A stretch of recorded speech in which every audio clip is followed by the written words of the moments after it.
नमस्कार, आप देख रहे हैं एमपी न्यूज 24 और मैं हूं आपके साथ कंचन। खबर मध्य प्रदेश के छतरपुर से है, जहां बक्सवाहा जंगल बचाओ आंदोलन के संस्थापक सदस्य और बुंदेलखंड प्रभारी दिलीप शर्मा दीपू दादा बड़े किसान द्वारा आज शहर के होटल तुलसा इन में एक पत्रकार वार्ता का आयोजन किया गया। बक्सवाहा जंगल बचाओ आंदोलन के संबंध में जानकारी देते हुए बताया गया कि छतरपुर जिले के बक्सवाहा में कुछ वर्षों पूर्व हीरा की खोज की गई थी, जिसमें बक्सवाहा जंगल के अंतर्गत लाखों की संख्या में वृक्षों को काटने का लक्ष्य रखा गया था, जिसको लेकर बक्सवाहा जंगल बचाओ आंदोलन चलाने की रणनीति बनाई गई। इस दौरान धरना प्रदर्शन, उपवास, वृक्ष पूजन, पदयात्रा गांव-गांव में निकाली गई और जमीन से लेकर न्यायालय तक की लड़ाई जारी है। इसमें लोगों का भारी जन समर्थन मिला और बक्सवाहा आंदोलन बचाओ समिति द्वारा पूरे जंगल क्षेत्र का सर्वे किया गया, जिसमें जीव जंतुओं की गणना, वहां पर मिले शैल चित्रों की गणना, जंगल से जीवन यापन करने वाले परिवारों की गणना सहित लाखों की संख्या में बहुमूल्य वृक्ष पाए गए। संगठन के राष्ट्रीय अध्यक्ष डॉक्टर सदाचारी सिंह तोमर द्वारा पूरे देश में बक्सवाहा जंगल बचाओ आंदोलन के संबंध में विचार संगोष्ठी का आयोजन भी किया गया, जिसमें पर्यावरणविद और बड़ी संख्या में पर्यावरण मित्र आंदोलन से जुड़े। इन सब से घबराकर माइनिंग का कार्य कर रही भारत की दिग्गज company Excel mining Birla group ने अपना हाथ पीछे खींच लिया, जिससे आज हमारे आंदोलन के साथ साथ पूरे जिले के बच्चे की जीत हुई है और लाखों वृक्ष कटने से बच गए। दिलीप शर्मा बड़े किसान ने कहा कि अभी हमारा आंदोलन जारी रहेगा। हमारी मांग है, यदि हीरा निकालना आवश्यक है तो हीरा खनन कंपनी माइनिंग का कार्य करे, लेकिन अंडरग्राउंड खुदाई करके हीरे को निकालने का काम करे, ताकि हमारा पर्यावरण और जंगल सुरक्षित रहें। पन्ना टाइगर रिजर्व का लाइन कॉरिडोर, भीमकुंड जैसे दिव्य और प्राकृतिक स्थल को ना छुआ जाए और हीरा खदान से प्राप्त होने वाले राजस्व में छतरपुर जिले को तीसरा हिस्सा दिया जाए।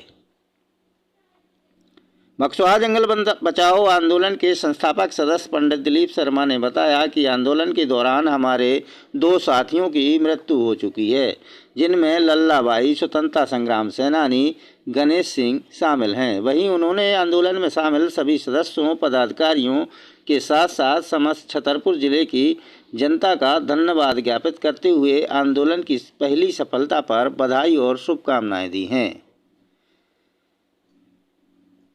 जंगल बचाओ आंदोलन के संस्थापक सदस्य बुंदेलखंड प्रभारी दिलीप शर्मा इस अवसर पर रणधीर सिंह पाय, देवेंद्र सिंह कछवाहा, मयंक सिंह, मिंकू, शाकिर, जमाल अहमद, राम अवतार शर्मा, संजय सिंह, छत्रपाल सिंह सहित बड़ी संख्या में प्रिंट और इलेक्ट्रॉनिक मीडिया के पत्रकार बंधु मौजूद रहे। छतरपुर से एमपी न्यूज 24 के लिए JN द्विवेदी की रिपोर्ट। छतरपुर जिले के बक्सवाहा क्षेत्र में कुछ समय पहले हीरे की खोज हुई थी। उस हीरे को निकालने के लिए सरकार ने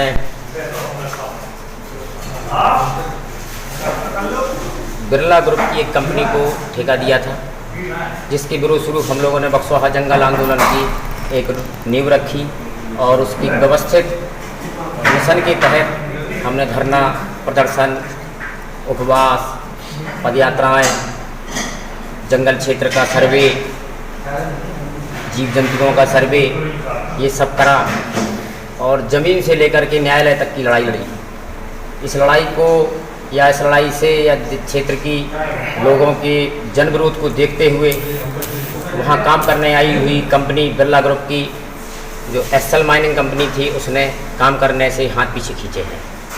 ये हमारे आंदोलन की जीत है, हम समस्त छतरपुर जिले वासियों की जीत है, हमारे आंदोलन के जांबाज साथियों की जीत है। शायद हमारा जंगल अब नहीं कटेगा, हमारा जंगल बच गया है। कितने सालों से ये हमारा आंदोलन 2021 से चल रहा था, 3 साल आंदोलन को हो गए। इसके बीच में हमने देश विदेश में गोष्ठियाँ भी की, यहाँ लोकल क्षेत्र में गोष्ठियाँ की, आंदोलन हुए। सब प्रकार से देखते हुए जब कंपनी को अन्य विभागों से एनओसी नहीं मिली उन्होंने वापस जाने का फैसला लिया। कि हमारे लिए या हमारे आंदोलन के लिए एक जीत है। हम आंदोलन में कितने लोग थे? इस आंदोलन में संपूर्ण जिले के लोग शामिल हैं, प्रदेश के, देश के पर्यावरणविद शामिल हैं। इस आंदोलन में ये आंदोलन अभी ख़त्म नहीं हुआ है, ये अभी केवल कंपनी ने अपने हाथ पीछे लिए हैं। हमारा आंदोलन लगातार जारी है और जारी रहेगा। जो हमारी डिमांड है वो सरकार को माननी होगी। सरकार किसी भी हालत में एक भी पेड़ को नहीं काट सकती है, हम उनको पेड़ नहीं काटने देंगे। इसके समाधान के रूप में हमने उनको डिमांड रखी है अपनी कि आप ओपन कास्ट माइनिंग की जगह अंडरग्राउंड माइनिंग करें, एक छेद बनाएं ज़मीन में, एक सुरंग बनाएं और उसके अंदर जो कंकड़ पत्थर हीरा है उसको आप निकाल सकते हैं। लेकिन किसी भी प्रकार से बायोडाइवर्सिटी या हमारे पर्यावरण या हमारे उपलब्ध वहाँ पर जीव जंतुओं को नुकसान नहीं होना चाहिए। क्षेत्र में हमको प्रकृति के द्वारा जो उपहार के रूप में हमको भीमकुंड दिया गया है उसको छुए ना। वहाँ पर उपलब्ध आदि मानव के शैल चित्र और आदि मानव की गुफाएं हैं, उनको न छेड़ा जाए। साथ में विश्व प्रसिद्ध